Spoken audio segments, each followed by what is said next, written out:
विपिन और मैं dining table पर नाश्ता कर रहे थे। अचानक मेरा मोबाइल बजा। हमारी बाई लता का फोन था। मैडम, आज नहीं आऊंगी, कुछ काम है। मैंने कहा, ठीक है, पर मेरा मूड खराब हो गया। विपिन ने अंदाजा लगा लिया, क्या हुआ? आज छुट्टी पर है। मैंने कहा, हाँ, कोई बात नहीं मीरा, टेक इट इजी। मैंने ठंडी सांस लेते हुए कहा, बड़ी परेशानी होती है, हर हफ्ते 1 से 2 छुट्टियां कर लेती है। 8 साल पुरानी मेड है, कुछ कहने का मन भी नहीं करता। हाँ तो ठीक है, न परेशान मत हो, कुछ मत करना तुम। अच्छा, तो कैसे काम चलेगा? बिना सफाई किए, बिना बर्तन धोए काम चलेगा क्या? क्यों नहीं चलेगा? तुम सचमुच कुछ मत करना, नहीं तो तुम्हारा बैक पेन बढ़ जाएगा। जरूरत ही नहीं है कुछ करने की। लता कल आएगी तो सब साफ कर लेगी। कैसे हो तुम? इतना आसान होता है क्या सब काम कल के लिए छोड़कर बैठ जाना? अरे, बहुत आसान होता है। देखो, खाना बन चुका है, शैली कॉलेज जा चुकी है, मैं भी ऑफिस जा रहा हूँ। शैली और मैं अब शाम को ही आएंगे। तुम अकेली ही हो पूरा दिन, घर साफ ही है, कोई छोटा बच्चा तो है नहीं घर में जो घर गंदा करेगा। बर्तन की जरूरत हो तो और निकाल लेना। बस आराम करो, खुश रहो, यह तो बहुत छोटी सी बात है। इसके लिए क्या सुबह सुबह मूड खराब करना? मैं विपिन का शांत सौम्य चेहरा देखती रह गई। 25 सालों का साथ है हमारा। आज भी मुझे उन पर, उनकी सोच पर प्यार पहले दिन की ही तरह आ जाता है। मैं उन्हें जिस तरह से देख रही थी, यह देख वे हंस पड़े। बोले, क्या सोचने लगी? मेरे मुंह से न जाने क्यों यही निकला, तुम्हें पता है मैं जलती हूँ तुमसे। जोर का ठहाका लगाकर हंस पड़े वेन। सच? पर क्यों? मैं भी हंस दी। वे बोले, बताओ तो। मैंने न में सिर हिला दिया। फिर उन्होंने घड़ी देखते हुए कहा, अब चलता हूँ। आज ऑफिस में भी इस बात पर हंसी आएगी कि मेरी पत्नी ही जलती है मुझसे। भई, वाह क्या बात कही। शाम को आऊंगा तो बताना। विपिन ऑफिस चले गए। मैंने घर में इधर उधर घूम कर देखा। हाँ, ठीक ही तो कह रहे थे विपिन, घर साफ ही है, पर मैं भी आदत से मजबूर हूँ। किचन में सारा दिन जूठे बर्तन तो नहीं देख सकती, सोचा बर्तन धो लेती हूँ। बस फिर झाड़ू लगा लूंगी, पोछा छोड़ दूंगी। काम करते करते अपनी ही कही बात मेरे जेहन में बार बार गूंज रही थी। हाँ, यह सच है, कभी कभी विपिन के सौम्य, केयरफ्री, मस्तमौला स्वभाव से जलन सी होने लगती है। वे हैं ही ऐसे। कई बार उन्हें कह चुकी हूँ कि विपिन, तुम्हारे अंदर किसी संत का दिल है क्या? वरना तो क्या यह संभव है कि इंसान किसी भी विपरीत परिस्थिति में विचलित न हो? ऐसा भी नहीं कि कभी उन्होंने कोई परेशानी या दुख नहीं देखा। बहुत कुछ सहा है, पर हर विपरीत परिस्थिति से यूं निकल आते हैं जैसे बस कोई धूल भरा कपड़ा धोकर झटक कर तार पर डालकर हाथ धो लिए हों। जब भी कभी मूड खराब होता है, बस कुछ पल चुपचाप बैठते हैं और फिर स्वयं को सामान्य कर वही हल्की फुल्की बातें। कई बार उन्हें छेड़ चुकी हूँ कि कोई गुरु मंत्र पढ़ लेते हो क्या मन में। रात में सोने के समय अगर हम दोनों को कोई बात परेशान कर रही हो तो जहाँ मैं रात भर करवटें बदलती रहती हूँ, वहीं वे लेटते ही चैन की नींद सो जाते हैं।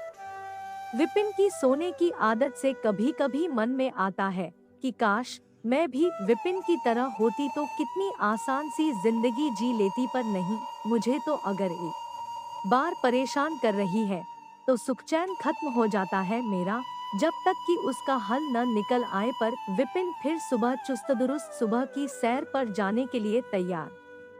विदेश में पढ़ रहा हमारा बेटा, पर अगर सुबह से रात तक फोन न कर पाए तो मेरा तो मुंह लटक जाता है। पर विपिन कहेंगे, अरे बिजी होगा, वहाँ सब उसे अपने आप मैनेज करना पड़ता है, जैसे ही फुर्सत होगी कर लेगा फोन, वरना तुम ही कर लेना। परेशान होने की क्या बात है? इतना मत सोचा करो, मैं घूरती हूँ तो हंस पड़ते हैं। हाँ, अब यही कहोगी न कि तुम माँ हो, माँ का दिल वगैरह वगैरह। पर डियर, मैं भी तो उसका पिता हूँ, पर परेशान होने से बात बनती नहीं, बिगड़ जाती है।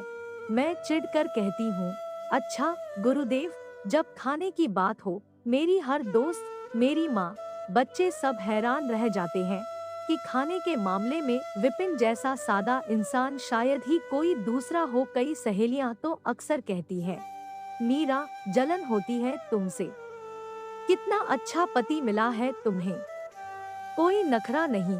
हाँ, तो आज मैं यही तो सोच रही हूँ कि जलन होती है विपिन से, जो खाना प्लेट में हो, इतने शौक से खाएंगे कि क्या कहा जाए।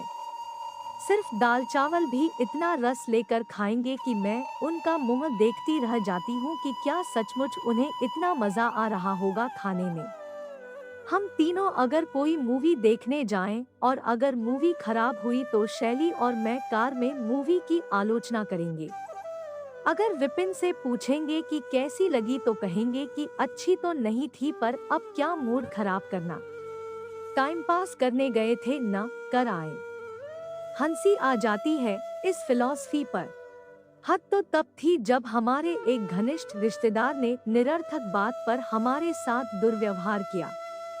हमारे संबंध हमेशा के लिए खराब हो गए। जहां मैं कई दिनों तक दुख में डूबी रही, वहीं थोड़ी देर चुप बैठने के बाद उन्होंने मुझे प्यार भरे गंभीर स्वर में कुछ यूं समझाया, मीरा, बस भूल जाओ उन्हें। यही संतोष है कि हमने तो कुछ बुरा नहीं कहा उन्हें, और अगर किसी अपने से इतना दिल दुखे तो वह फिर अपना कहाँ हुआ। अपने से तो प्यार, सहयोग मिलना चाहिए न। जो इतने सालों से मानसिक कष्ट दे रहे थे, उनसे दूर होने पर खुश होना चाहिए कि व्यर्थ के झूठे रिश्तों से मुक्ति मिली।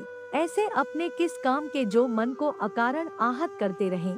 विपिन के बारे में ही सोचते सोचते मैंने अपने सारे काम निपटा लिए थे। आज अपनी ही कही बात में मेरा ध्यान था। ऐसे अनगिनत उदाहरण हैं जब मुझे लगता है काश मैं विपिन की तरह होती, हर बात को उनकी तरह सोच लेती। हाँ, उनके जीने के अंदाज से जलन होती है मुझे, पर इस जलन में असीमित प्रेम है मेरा, सम्मान है, गर्व है, खुशी है। उनकी सोच ने मुझे जीवन में कई बार मेरे भावुक मन को निराशाओं से उबारा है। शाम को विपिन जब ऑफिस से लौटे तो सामान्य बातचीत के बाद उन्होंने किचन में झांका तो हंस पड़े। मैं जानता था तुम मानोगी नहीं, सारे काम कर लोगी, क्यों किया ये सब? जब जानते हो मानूंगी नहीं तो यह भी पता होगा कि पूरा दिन गंदा घर मुझे अच्छा नहीं लगता। अच्छा ठीक है, तबीयत तो ठीक है ना? हाँ, वे जब तक फ्रेश होकर आए मैंने चाय बना ली थी। चाय पीते पीते मुस्कुराए, चलो बताओ क्यों जलती हो मुझसे? सोचा था ऑफिस से फोन पर पूछूंगा, पर काम बहुत था। अब बताओ, यह जो हर स्थिति में तालमेल स्थापित कर लेते हो न तुम, इससे जलती हूँ मैं।